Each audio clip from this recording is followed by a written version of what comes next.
Good morning. Ngasigi akoigi card ki message haipatang yeng minarase ko. Sidagi dum log to design taraga.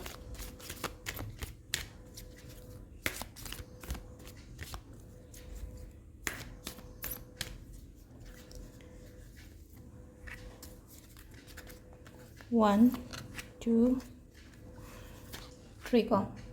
Ado home sidagi ama kanbiro ko haidi 1 2 3 sidagi. Ado kaino se Ekadashigi like Korambagi Matangi do and Garang, the Katangi take dog rain and like Koramba video same but Hazimatam Yam Lady go.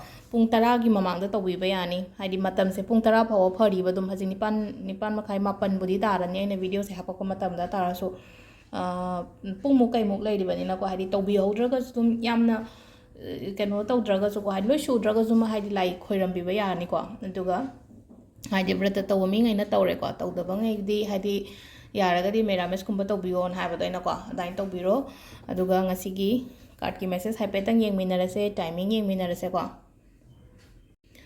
A hamba Kanbangeko, number 1 Kanbangagi, Hypetang Yang Aseko, abundance ko, abundance siltum lakpo in Oiba Haitareko, Heidi, what the Padaba have to Nebanka, the young Heidi, the Nupisina, Heidi Angels in Asagi, coin, may Amama Paraga Hiderapagimo, the Gatoriseko. Ado ngasigi oina hairagati kainoma aingonda lakpa khotpa adum boina api boina oibedo aigidamakta aphanungai haitare ko aduga ani subagi sina haidi chamamna ba lairagadi kain togeda haidi sita ko haidi sita meditations bring answers and hai ko ngatang mi ushalaga phambiraga dhyan tawbiyo ko aduga nangi answers nang na khallibado haidi clarity adum uba phangani ko Adi I sigi potse sije tawshira tawroshira haina khanjanaragu gumba leibudo adai kanto kain tawgeda hadi phammo misalaga isai yam ingba meditation gi music kumba ma thabiraga minute manga taradang phammo adugi matungda decide tawbiyo adi mingonda hangdraga suko mingonda hangdraga si thabose ai tawshira tra tawroshira haibagi adu mingonda hangdraga su isai thanda misalaga wakhandu munna khandara kanda dum solakani e taw sije tawna phai natraga taw dabana phai haibado adu sida ko meditation will bring answer ko Aduga Om Subakan Bangaina, if you believe ko, Hadi Somna Ishana Tazaragadi Nana Toge, Hina Kaliba Mayamdo, Toba Akaiba Kemta Kaideko. The Sida Lady Koyi Kartki Messesina Aduga Amana timing up of a say. Timing up of a say, Pungtaruka minute Yankai Manga, Ayuki Pungtaruka minute Yankai Manga, the Gina Pungtrama Toy Power, Malay, Ayuki Trama Toy Power, Adugimatunda Baroga minute Kunmatoi the Gina, Amaga minute Nipuhum Doi Power.